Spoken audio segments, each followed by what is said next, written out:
Ladies and gentlemen, you have reached Politomato. My name is Mike, and in this video, let's talk about an absolute castration that occurred on ABC News between George Slopopotamus and Republican Senator Eric Schmitt from Missouri. Slopopotamus tried to get Eric Schmitt with a gotcha question because that is what the liberal media tries to do. When they interview Democrats, they only ask softball questions like what's your favorite flavor of ice cream? But of course, when they interview Republicans, their knives come out. They push their narrative with a relentless barrage of ridiculous follow-up questions and a whole lot of pushback. On this day, this Republican senator wasn't having none of it. He humiliates Slopopotamus on his own network, which really ain't saying much because it's obviously very easy to do. But let's take a look. Congressman Smith, do you support this pardon of the former Honduran president? I'm not familiar with the facts or circumstances, but I think what's telling here is to try to imply that somehow President Trump is soft on drug smuggling is just ridiculous. It's totally ridiculous. He's provided border security like we've never seen before. And the fact is these cartels now, because the southern border is closed, they've gone to the high seas. So President Trump is acting with his core Article 2 powers. No serious legal expert would doubt that the president has authority to blow narco-terrorists out of the water who are poisoning 100,000 Americans every year. If you watch the SEC championship game yesterday, the Big Ten championship game, combine those two stadiums with the number of people there, that's how many people are dying each and every year from the poison that's coming from these narco-terrorists. So the fact is, George, President Trump has been delegated the authority by Congress to designate terrorist organizations. He's done that. He sent a letter to Congress saying he was going to initiate these strikes. We've had regular briefings about it, including from Secretary of State Rubio, including from the high-ranking officials in the Department of Defense.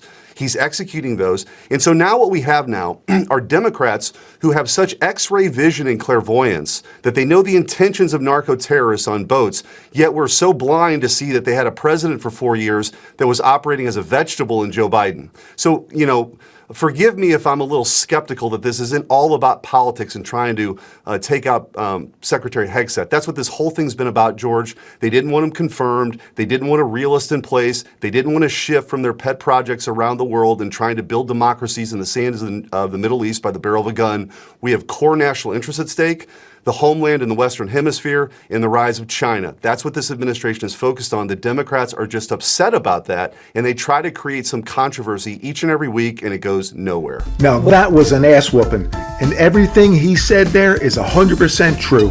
The Dems are more concerned about a few narco-terrorists dying than there are hundreds of thousands of Americans dying of fentanyl poisoning or a drug overdose. They seriously need to get their priorities straight. And this whole spin they're trying to put on it, if Trump could kill narco-terrorists from Venezuela, next he'll kill American citizens. Sell that crap sandwich to somebody else. But anyway, here's an example of just that. I mean, look, the President of the United States and his Secretary of Defense are conducting murder on the high seas. They're committing murder, and Americans should care. Like, look, none of us like drug traffickers, but we have laws that say that drug traffickers don't get summarily executed. And if it's happening off the coast of America with people that we don't know, just give it time before Donald Trump starts doing this same kind of thing to people we do know right here at home. It matters if the President of the United States breaks the law. Yeah. Trump's gonna start killing people. Oh, you mean like when Obama carried out drone strikes in the Middle East, intentionally killing American citizens? No trial, no due process, nothing? You mean like that? So yeah, if Dems want to start prosecuting for war crimes, how about we start with the deporter-in-chief himself, Barack Hussein Obama? Well, we know that's not going to happen anytime soon, so let's just use this next video clip for consolation. This is where the insults really start flying. He busts on him about his ratings. What do you mean you're not familiar with the facts and circumstances of the pardon? It's been well reported all across the country. He's the former president of Honduras. He was convicted of conspiring to bring in 400 tons of cocaine into the United States, also guns and other materials. It's been front page news across the country. Aren't you curious about that? Well, I'm curious about your pushback on that particular point. With your previous guest, you had zero pushback because he's giving the Democrat talking points like you spew every single week, which is probably why your ratings are so bad. But to make the point, what I'm saying is that you're trying to divert here the attention from what the American people actually support. 75% of Americans support us blowing narco-terrorists out of the water in the Caribbean who are trying to poison Americans. There's no real legal debate about the ability to do that. Now, you could have a policy discussion about it, which now you see the Democrats pivoting from the second strike and the war crimes allegation to really what this whole thing is about. Should we be doing it in the first place? I have way more sympathy for my friends, my cousins, my neighbors, those people who've been poisoned by these narco-terrorists, people who've been skinned alive by these cartels as they bring people to the United States, than I do for these narco-terrorists. I mean, that's just the reality of the situation. So there's legal justification for it. He's doing it. We do have more of a focus on our interests now in the Western Hemisphere, and I'm thankful for that. Do you support the pardon of the convicted drug smuggler or not? George, like I said, what we're talking about here are the narco-terrorists poisoning Americans. This attempt to try to focus on a pardon is classic because you've lost the debate now on the narco-terrorist question. Because at the beginning of the week, you had Democrats actually on camera saying you should disobey orders. That's what Senator Kelly and Slotkin were saying. You should disobey orders. And then they went so far as to say that if you don't do that, you might get prosecuted down the road. It's hard to sort of overstate how problematic that is for the chain of command and what it is for a military. The Democrats had their shot at all this, and it was rejected. They wanted to have DEI struggle sessions in our military, transgender surgeries, recruitment was way down. The fact is, under President Trump and now Secretary Hegseth, recruitment is sky high, morale is sky high.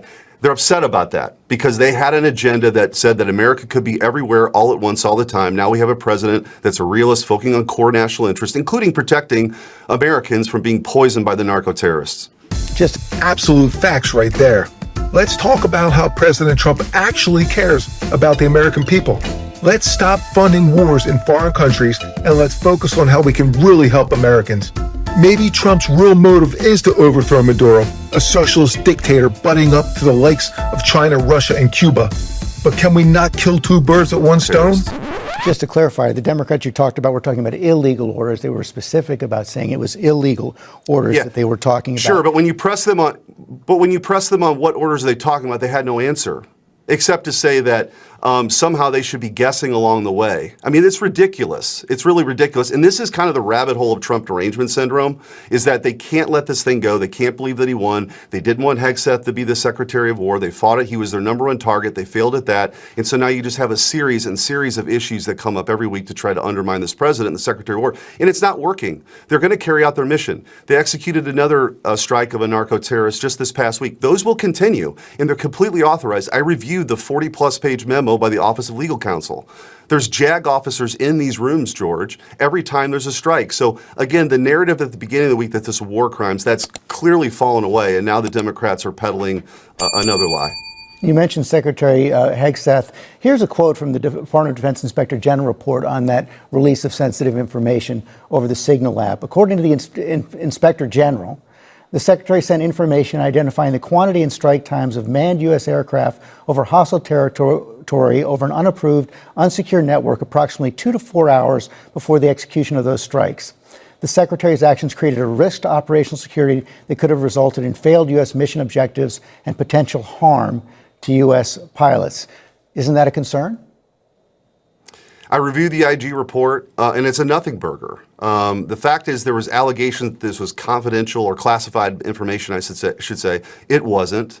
There was no operational integrity problems. That operation Rough Rider was executed flawlessly. So was, by the way, Midnight Hammer. So you can't really call that into a question. There's no confidential or classified information that was disclosed. And again, I think the bigger concern that you didn't have a hue and cry about from the Democrats was when Secretary Lloyd Austin went in for a medical procedure, was incapacitated, and didn't tell the president. Literally, we had a Secretary of Defense that wasn't on duty and nobody knew about it.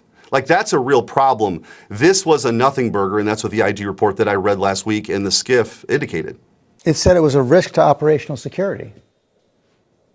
But it wasn't. It wasn't. There was no, listen, remember when this scandal, so-called scandal started, it was about classified information being disclosed. It wasn't classified information. So again, you pivot to this sort of sensitive information, but there was no risk. There was no risk. And by the way, I'll point out, Signal is approved by the U.S. government for communications. And so if you want to have a broader discussion about that, we probably can. But I think the bigger issue was, in the previous administration, you had real operational risk. You had a department, you had a Secretary of Defense that was incapacitated in a surgery, and nobody knew about it for days. That's a problem. Senator, thanks for your time this morning. I really don't know how Democrats can look themselves in the mirror. Just a constant peddling of lies. And the senator is absolutely correct. This is Trump derangement syndrome at its best. Anyways, I hope you all liked watching Slopopotamus get verbally castrated as much as I did. But everyone, that's going to be a wrap for this video. Hopefully you enjoyed the content. If you did, please smash that like button, subscribe, and while you're down there, maybe even leave a comment. I would love to hear what you guys think. I thank you all very much for your time. I hope you all have a wonderful day, and wherever you are, keep smiling.